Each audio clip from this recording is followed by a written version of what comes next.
আরে বন্ধু, তুই এখানে বসে আছিস এই জঙ্গলের মধ্যে? মনটা খুব খারাপ বন্ধু, তাই এখানে বসে একা একা সময় কাটাতে চাইছি।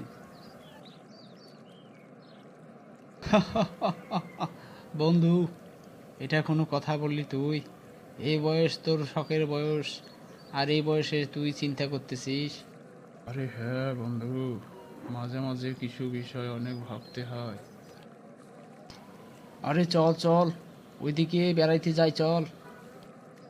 আরে বন্ধু বাদ দে, তুই এখানে বস, চল কিছুক্ষণ নীরবে বসে একটু কথা বলি। আরে না বন্ধু, আমি একটু ওইদিকে যাব, ওই পাশের গ্রামে একজন বন্ধুর সাথে দেখা করতে যাব। ঠিক আছে বন্ধু, ভালো থাকো। ঠিক আছে বন্ধু, তুই চিন্তা ভাবনা ছেড়ে দে, তুইও ভালো থাকিস। গুড বাই বন্ধু।